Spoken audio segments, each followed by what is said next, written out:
Hello दोस्तों, स्वागत है आपका मुस्कान विश्वकर्मा होम साइंस में। और आज हम पढ़ने वाले हैं प्लीहा के बारे में। हमारा अध्याय 4 चालू है। अध्याय 4 में हम पढ़ रहे हैं पाचन संस्थान के बारे में। तो चलिए आगे पढ़ते हैं प्लीहा के बारे में। प्लीहा प्लीहा लगभग 12 सेंटीमीटर लंबी बैगनी रंग की लंबे आकार की ग्रंथि है, जिसका यह अमाशय की बाईं ओर होती है। बाईं तरफ 9वीं 10वीं और 11वीं पसलियों के अंदर स्थित होती है। ठीक है, यह शरीर में रक्त कोश कोशागार कोशागार का कार्य करती है। यह ग्रंथि छूने से पिलपिली सी होती है। ठीक है, प्लीहा के निम्न कार्य हैं। इसके 2 कार्य हैं, ये भी बहुत ज़रूरी है, इन्हें भी अच्छे से याद कर लीजिएगा। पहला क्या है, यह अमाशय और आंतों को आवश्यकता पड़ने पर रक्त प्रदान करती है। जब रक्त में से अमाशय व आंत में पहुंच जाता है, तब यह पिचक जाती है और दोबारा रक्त आने पर फूल जाती है। दूसरा है, प्लीहा लाल रक्त कणों को जन्म देती है। ठीक है, भोज्य पदार्थों का अवशोषण। पचे हुए विलेय भोज्य का रक्त में शोषित होकर मिलना भोजन का अवशोषण अथवा स्वांगीकरण कहलाता है। ठीक है, स्वांगीकरण क्या कहलाता है? भोजन का रक्त में शोषित होकर मिलना। ठीक है, यह क्रिया छोटी आंत में उपस्थित शोषण अंकुरों द्वारा संपन्न होती है। अधिकतम पचे भोज्य तत्वों का अवशोषण छोटी आंत से ही होता है।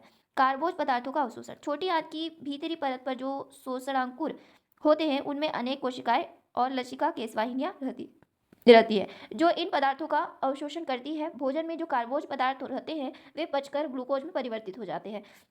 रक्त नलिकाओं में उनका शोषण होने के पश्चात वे कोष्ठ शिरा से यकृत में पहुंचते हैं, जहां वह ग्लाइकोज नामक पदार्थ में बदलकर एकत्र हो जाते हैं। उष्णता और शक्ति प्राप्त करने के लिए ऑक्सीजन की सहायता से शर्करा कार्बोज का पेशी में निरंतर ज्वलन होते रहता है। इस कार्य के लिए शरीर की पेशियों को शर्करा की जब जिस मात्रा में आवश्यकता पड़ती है, तब उस मात्रा में ग्लाइकोजन से पुनः ग्लूकोज तैयार कर उन्हें पहुंचाई जाती है।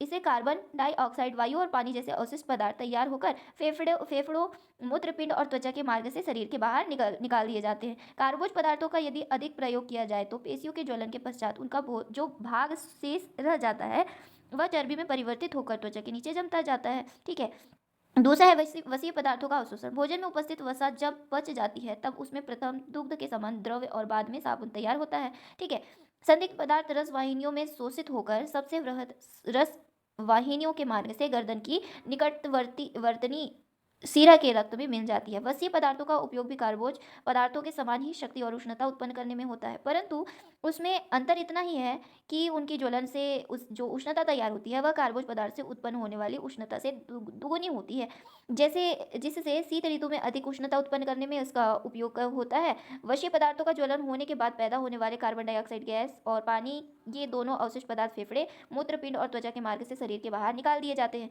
जिससे वसा का उपयोग शीघ्र ही उष्णता प्राप्त करने में नहीं होता है। वह वसा त्वचा के नीचे शरीर के समस्त भागों में एकत्र होती जाती है। प्रोटीन का अवशोषण। प्रोटीन युक्त पदार्थ पचकर पेप्टाइड एमिनो एसिड में बदल जाते हैं। ये रक्त वाहिनियों द्वारा शोषित किए जाते हैं। ये कोश सिरा के मार्ग से पहले यकृत में जाते हैं और पुनः रक्त में मिल जाते हैं। इनसे शरीर की पेशियों में की कमी पूरी होती है और नई पेशियों का निर्माण भी होता है। कुछ दिनों पश्चात इन पेशियों में से जो पेशी नष्ट हो जाती है, उसे मूत्रीय और मूत्राम्ल यकृत में तैयार होता है और बाद में त्वचा या मूत्रपिंड के मार्ग से शरीर के बाहर निकाल दिया जाता है। खनिज लवण, विटामिन तथा जल का अवशोषण। खनिज लवण व विटामिन छोटे आंत में शोषित कर दिया जाता है। जल का अवशोषण बड़ी आंत में किया जाता है। कोशिकाओं द्वारा अवशोषित भोजन अवशोषण के बाद रक्त परिसंचरण द्वारा पूरे शरीर में पहुंचा दिया जाता है। प्रत्येक अंग की कोशिका अपनी आवश्यकता के अनुसार अपनी झिल्ली दीवार स्मरण बिंदु आपको हर अध्याय के अंत में दिया जाता है, जिसे पढ़ना आप लोगों के लिए बहुत ज़्यादा ज़रूरी है। तो पहला क्या है, हमारे शरीर के जो अंग भोजन को पचाने, भोज्य तत्वों को रक्त में मिलाने और प्रत्येक कोशिकाओं में पहुंचने में सहायक होते हैं, उन्हें पाचन अंग कहते हैं। क्या कहते हैं? उन्हें पाचन अंग कहते हैं। ठीक है, दूसरा क्या है, पाचन क्रिया में भाग लेने वाले सभी अंग मिलकर पाचन तंत्र का निर्माण करते हैं। ठीक है, तीसरा है आहार नाल पाचन तंत्र का प्रमुख अंग है। ठीक है, आहार नाल क्या है? प्रमुख अंग है। किसका? पाचन तंत्र का। ठीक है, चौथा क्या है, पाचन तंत्र के अंतर्गत मुख, गुहा, दांत, जिह्वा, तालू एवं लार ग्रंथियां, ग्रसनी, ग्रसनली, अमाशय, छोटी आंत, बड़ी आंत और मलाशय तथा गुदाद्वार आते हैं। ठीक है, पाचन तंत्र के अंतर्गत क्या क्या चीज़ें आती हैं, यहाँ पर आपको एक ही बार में पूरा का पूरा बता दिया गया है। ठीक है, पांचवा क्या है, यकृत, पित्ताशय, प्लीहा तथा अग्नाशय पाचन में सहायक अंग हैं। अंग पूछेगा तो ये बताना है। ठीक है, और पाचन तंत्र पूछेगा तो इससे जस्ट पहले वाला जो फोर्थ वाला पॉइंट है वो वाला बताना है। ठीक है, जब अब नीचे आते हैं, छठवा क्या है, यकृत निर्मित हिपैरिन नामक पदार्थ रक्त को जमने में बचाता है, रक्त को जमने से बचाता है। क्या यकृत में क्या निर्मित होता है, हिपैरिन। ठीक है, इस तरीके से ये स्मरण बिंदु है और मैंने आपको इस अध्याय को पढ़ा दिया है। अध्याय समाप्त हो चुका है। वीडियो अगर अच्छी लगे तो वीडियो को लाइक, चैनल को सब्सक्राइब, शेयर, ये सारी चीज़ें करना ज़रूर याद रखिएगा और चैनल में वीडियो में लास्ट तक बने रहने के लिए थैंक यू सो मच।